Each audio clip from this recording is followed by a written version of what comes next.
ಸೀತಾದೇವಿ ನಿಜವಾಗಲೂ ವನವಾಸಕ್ಕೆ ಹೋಗ್ಬೇಕಾದ್ರ ಗಂಡ ಹೊಂಟಾನ ಅಂತೇಳಿ ಹೊಂಟಾಳ ಹೌದು ಹೌದಿಲ್ಲ ಗಂಡ ಹೊಂಟಾನ ತಿಕ್ಕಿ ವನವಾಸಕ್ಕೆ ಹೋಗ್ಯಾಳ ಆದ್ರ ತನ್ನ ಸಂಬಂಧ ಹೋಗಿಲ್ಲ ಅಂತ ಹೇಳ ಹೌದು ನಾವೊಂದು ಮಾತು ಕೇಳ್ತೀನಿ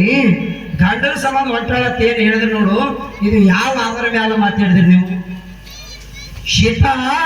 ಒಂದ್ ದಿವ್ಸ ಏನ್ ಮಾಡ್ತೀರಿ ಲಕ್ಷ್ಯ ಇಟ್ಕೊಂಡು ನೀವು ಏನ್ ಮಾಡ್ಯಾಡ್ರಿ ಸರ್ ಸೀತಾ ತಾ ಮಾಡಿದ ಕರ್ಮಕ್ಕಾಗಿ ವನವಾಸಕ್ಕೆ ಹೋಗ್ಯಾಳಕಿ ಅವ್ಳು ಗಂಡನ ಸಂಬಂಧ ಹೋದಾಕಲ್ಲ ಯಾಕ ಹಿಂದ ಒಂದು ಸಲ ಸಣ್ಣಕ್ಕಿದ್ದಾಗ ಗೆಳತಿಯರ ಸಂಗಟ ಹೊಲಕ್ ಹೋಗಿದ್ಳು ಆಟ ಆಡಕ ಹೋದಾಗ ಮರಕೋತಿ ಆಟ ಆಡ್ತಿದ್ದೇವ ಅವಾಗ ನಾವು ಅವೆಲ್ಲ ಹೋಗ್ಯಾವ ಆ ಹೊಲದಾಗ ಕೂತು ಮರಕೋತಿ ಆಟ ಆಡಾಗ ಆ ಗಿಡದಾಗ ಒಂದು ಗಂಡು ಗಿಣಿ ಒಂದು ಹೆಣ್ಣು ಗಿಣಿ ಕೂತಿದ್ದು ಅವಾಗ ಅವೆರಡೂ ಮಾತಾಡ್ತಿದ್ವು ಅಂತ ಏನಂತ ಮಾತಾಡ್ತೀವಿ ನಾವು ಜನಕ ಮಹಾರಾಜನ ಮಗಳು ಸೀತಾ ಅಂತ ಅವರಪ್ಪ ಸ್ವಯಂವರಿ ರಾಮ ಅದಾನಂತ ಅದ್ರಾಗ ಯಾವನ ಅಯೋಧ್ಯೆ ಪಟ್ಟದ ರಾಮ ಅಂತ ಅದನ್ನ ಎತ್ತಿ ಬಂದು ಈಕಿಗೆ ಲಗ್ನ ಆತ ಈಗ ನಾವು ಮಾತಾಡಕತ್ತಿದ್ದು ಗಂಡು ಗಿಣಿ ಹೆಣ್ಣು ಗಿಣಿ ಹೌದು ಮಾತಾಡೋ ಟೈಮ್ದೊಳಗ ಈಕಿನೇ ಶೀತ ಅನ್ನೋದು ಅವಕ್ಕೆ ಗುರುತಿದ್ದಿಲ್ಲ ಅವಾಗ ಈಕಿ ತಿಳ್ಕೊಂಡಳು ಇವು ನನ್ನ ಬಗ್ಗೆನೆ ಮಾತಾಡಕತ್ತಾವಂತ ಹೀಗ ತಿಳ್ಕೊಂಡು ಒಬ್ಬ ಬ್ಯಾಟಿಗಾರ ಕರೆದು ಹೇಳ್ತಾಳ ಶೀತಾ ಏನಂತ ಹೇಳ್ತಾಳ್ರಿ ನೀವು ಎಟ್ಟು ಕಿಣಿ ನನ್ನ ಬತ್ತಲು ಮಾತಾಡಕತ್ತಾವ ನೀವು ಎಟ್ಟು ಕಿಣಿ ಹಿಡಿದು ನನ್ನ ಕೈಯಾಗ ಕೊಟ್ಟೆ ಅಂದ್ರ ಎಟ್ಟು ಬೇಕಾಟ್ಟು ಅಕ್ಕ ನೀನು ಕೊಡ್ತೀನಿ ಅಂದಳು ಬ್ಯಾಟಿಗಾರ ಎರಡಕ್ಕ ಬಲಿ ಹಾಕಿ ಹಿಡದಕ್ಕಿನ ಕೈಯಾಗ ಕೊಟ್ಟ ತಂದು ಪಂಜರದೊಳಗೆ ಹಾಕಿದಳು ಆ ಹೆಣ್ಣ ಗಿಣಿ ಹಾಕಿದಳು ಗಂಡ ಗಿಣಿ ಕೈಯಂದು ಕಸರ್ಕೊಂಡು ಹಾರಿ ಹೋಗಿ ಬಿಡ್ತು ಅವ್ರ ಕೈಯಂದು ಕಸರ್ಕೊಂಡು ಹಾರಿ ಹೋದ ಬಳಕ ಅವಾಗ ಹೆಣ್ಣು ಗಿಣಿ ಅಂತ ಏನಂತ ಯಾವ ತಾಯಿ ನನ್ನ ಗಂಡ ಹಾರಿ ಹೋದ ನಾ ಒಬ್ಬಕ್ಕೆ ಇರ್ತೀನಿ ನಾನು ತುಂಬಾ ಗರ್ಭಿಣಿ ಅದೀನಿ ನನ್ನ ಗಂಡನ ವಿರಹ ತಾಳದೆ ನನಗಿರಕ್ ಆಗಂಗಿಲ್ಲಮ್ಮ ನನಗೂ ಬಿಡು ನಾನು ನನ್ನ ಗಂಡನ ಸಂಗಟ ಹೋಗ್ತೀನಿ ಅಂತ ಆ ಹೆಣ್ಣು ಗಿಣಿ ಹೇಳ್ತಿತ್ತು ಅವಾಗ ಶೀತಂದ್ರ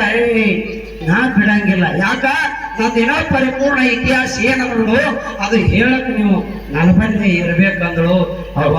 ಹಂಗ ಅನಿಬ್ಯಾಡ್ತಾಯಿ ನನ್ನ ಗಂಡ ಹೋಗ್ಯಾನ ಅವನು ಬಿಟ್ಟು ನನಗೆ ಬದುಕು ಶಕ್ತಿ ಇಲ್ಲ ನಾ ಅವನ ಸಂಗಟ ಹೋಗ್ತೀನಿ ಬಿಡುವತ್ತಿತ್ತು ಗಿಣಿ ಆದ್ರಾಕಿ ಬಿಡ್ಲಿಲ್ಲ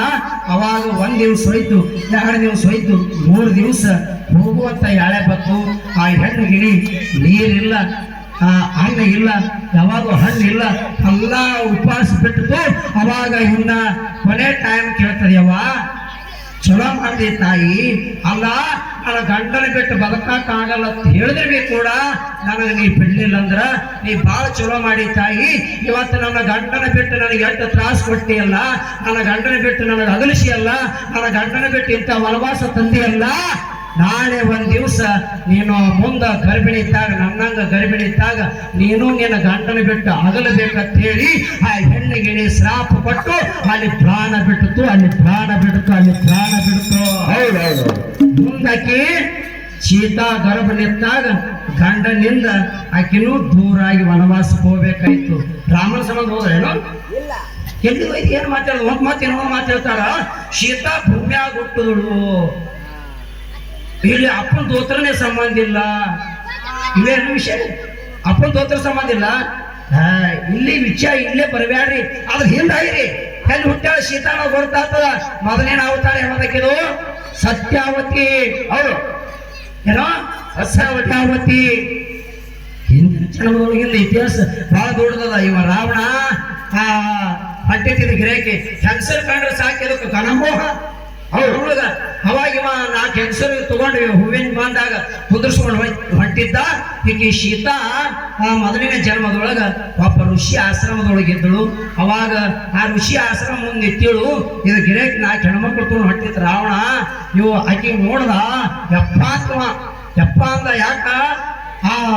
ಇವ್ 4 ಕುರುಕಿನ ಆಕಿನೇ ಭಾರಿ ಚಂದ ಕಾಣಕತ್ತಾಳ ಆಕಿ ಬಿಡಬಾರ್ದು ಅಂತ ಹೇಳಿ ತಿಳ್ಕೊಂಡು ಇವ್ 4 ಬೆಟ್ಟ ಹಾಕಿ ಮೇಲೆ ಹೋದ ಅವಾಗ ಅತಿಥಿ ದೇವೋಭವ ಅಂತೇಳಿ ಬರೀಪ್ಪ ಅಂತೇಳಿ ಒಳಗೆ ಕರೆದು ಕುಂದ್ರಿಸಿದಳು ಅವಾಗ ಹಣ್ಣು ಹಂಪಲು ತಂದಿಟ್ಳು ಅವಾಗ ಮಾತಾನ ನಾ ಹಣ್ಣಿಗಾಗಿ ಬಂದಾವಲ್ಲ ನಾ ಹೆಣ್ಣಿಗಾಗಿ ಬಂದಾವ ಇಲ್ಲೇ ಹೋಗೋದು ಹೆಣ್ಣು ಅಂದಳಕಿ ಅವಾಗ ಅವ ಹೇಳ್ತಾನ ನಿನಗಾಗಿ ಬಂದವನ ನಿನಗೆ ಬಯಸಿದವನ ನೀ ಬೇಕು ನನಗಂದಾಗ ಅವಾಗ ಆಕಿ ಹೇಳ್ತಾಳ ನೋಡು ಮಹಾವಿಷ್ಣುನಿಗಾಗಿ ಮೀಸಲಿಟ್ಟ ಈ ದೇಹ ನಾನು ಇನ್ನೊಬ್ಬರಿಗೆ ಮುಟ್ಟು ಕೊಡಂಗಿಲ್ಲ ಅಂತ ಹೇಳಿದಳು. ಅವಾಗ ಮಾತಾಡ, ನಿನ್ನ ವಿಷ್ಣು ನಾನು ಗಜ್ಜಿಗೆ ಅಂಜಿ ಓಡಿ ಹೋಗ್ಯಾನ, ನಿನ್ನ ವಿಷ್ಣು ಎಲ್ಲಿ ಬರ್ತಾನ ಅಂತ ಹೇಳಿ ಇವ ಆಕಿ ಹೋಗಿ ಹಿಡಿಬೇಕಂತಿದ್ದ. ಆಕಿ ಓಡ್ಲಕ್ ಕ್ಷಣ ಮಾಡಿಬಿಟ್ಳು. ನಡಬಾರೆ ಹೋಗೋಕ ಬಂಗಾರ ಜಡಿ ಇದ್ದು ಒಂದು ಮಾರ. ಅವಾಗ ಈಗಿನ ಜಡಿ ಕೈಯ ಸಿಕ್ಕು. ಅಲ್ಲೇ ತಲವಾರ ತಗೊಂಡ ತನ್ನ ಕೂಗಲು ಕಡ್ಕೊಂಡ್ಳು. ಆ ಜಡಿ ಕಡ್ಕೊಂಡು ಹೇಳ್ತಾಳೆ, ಅಲ್ಲೇ ನೀಚ ರಾವಣ, ಹೌದು, ಯಾವಾಗ ನೀನು ನನಗ ಆ ಮಹಾವಿಷ್ಣುನಿಗಾಗಿ ಮೀಸಲಿಟ್ಟ ದೇಹ ಮುಟ್ಟಿ ಅಪವಿತ್ರ ಮಾಡಿ ಅಂದ್ರ ಮುಂದಿನ ಜನ್ಮದೊಳಗ ಜನಕ ಮಹಾರಾಜನ ಮಗಳಾಗಿ ಹುಟ್ಟಿ ಬಂದು ನಿನಗ ವಧ ಮಾಡಿಸಲಿಲ್ಲ ಅಂದ್ರೆ ನನ್ನ ಹೆಸರು ಶೀತಾನೆ ಅಲ್ಲತ್ತ ಕರಿ ಅಂತ ಅಲ್ಲಿ ಮಾತು ಕೊಟ್ಟಲ್ಲ. ಹೌದು, ಹೌದು. ಆ ಪ್ರಕಾರ ಮುಂದ ಆ ಜನ್ಮ ಅಗ್ನಿ ಒಳಗ ತ್ಯಜಿಸಿ ಮುಂದಿನ ಜನ್ಮದೊಳಗೆ ಹುಟ್ಟಿ ಬಂದಾಳ. ಅವ ದೆಬ್ಬ್ಯಾಗ ಹಾಕಿಟ್ರು, ಆಕೆ ಹಾಳಾಗಿ ಬಿದ್ದು. ಅದು ವಿಷಯ ಭಾಳ ಅವಾಗ ಹೇಳುವಂತ ಅಗತ್ಯ ಇಲ್ಲ. ಅದಕ್ಕಾಗಿರ್ಲಿ ಒಂದು ಇಲ್ಲೊಂದು ಅವ್ವ ಇನ್ನೊಂದು ಅಪ್ರವಾದ